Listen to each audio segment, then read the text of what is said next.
আল্লাহ রাসূল সাল্লাল্লাহু আলাইহি ওয়াসাল্লাম বলেছেন, আন আবি হুরায়রা রাদিয়াল্লাহু আন্না রাসূলুল্লাহ সাল্লাল্লাহু আলাইহি ক্বালা ইযা দাখালা রমাদান ফুতিহাত আবওয়াবুল জান্নাতি ওয়া গুল্লাকাত আবওয়াবুন নারি ওয়া সুলসিলাতিশ শায়াতিন। আবু হুরায়রা রাদিয়াল্লাহু থেকে বর্ণিত, রাসূল সাল্লাল্লাহু আলাইহি ওয়াসাল্লাম বলেছেন, যা রমজান মাস চলে আসে, রমজান মাস আসলে সেই রমজান মাসে জান্নাতের সব দরওয়াজাগুলা আল্লাহ পাক খুলিয়া দেবেন সুবহানাল্লাহ, এবং জাহান্নামের দরজাগুলা বন্ধ করিয়া আসুলসিলাতিশ শায়াতিন, এবং শিকল দিয়া সেই শয়তানগুলাকে বন্ধ করিয়া দেয়, বন্ধ করিয়া। তাহলে শয়তানকে যদি বন্ধ করিয়া দেয় রমজান মাসে, তারপরে আমরা গুনাহ করি কেমন করিয়া? এটার প্রশ্ন।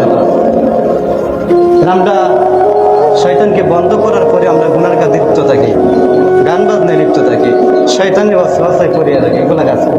কিন্তু যেন 12টা মাস, যে 11টা মাস গুনাহ করতে করতে করতে করতে, যার কারণে সে রমজান মাস আসলে শয়তানকে বন্ধ করার পরেও সেটা অভ্যস্ত গুনাহ হয়ে যায়, যার কারণে সে রমজান মাসেও সে গুনাহ করে।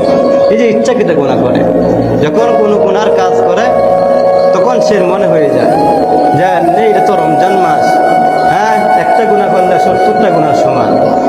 হ্যাঁ, এই রমজান মাসে একটা ফরজ নামাজ পড়লে বাহিরের এখন যে নামাজ পড়ি ওই নামাজের 70 গুণ সওয়াব, এই ফরজ নামাজ। কতটুকু বরকত তোমার সামনে আসতেছে, আমরা হেলাই খেলাই নষ্ট করে দিতেছি, আল্লাহর হুকুম থেকে বঞ্চিত হয়ে আসছি।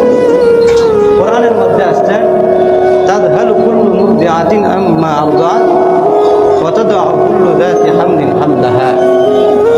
দুধদানকারী মা ভয়ে তার সন্তানকে সেদিন ফেলে চলে যাবে। সেদিন নিজের চিন্তা সবাই নিজে করবে।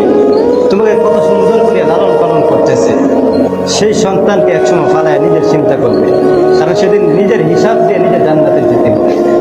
কারো কাছ থেকে আপনি আমল আনতে পারবেন না, কারো কাছে চাইতে পারবেন না, সেদিন চাওয়ার মতো কিছু থাকবে, সেদিন দৌড়াদৌড়ি করতে হবে, কেউ তোমাকে আর আমল দিবে না। ওয়াতাদাউ কুল্লু যাতি হামলিন হামলাহা, গর্ভবতী নারী গর্ভপাত হয়ে যাবে সেদিন। ওয়াতারান নাসা সুকারা ওয়া মা হুম বিসুকারা, মানুষকে সেদিন মাতালের মতো দেখা যাবে, আতঙ্কে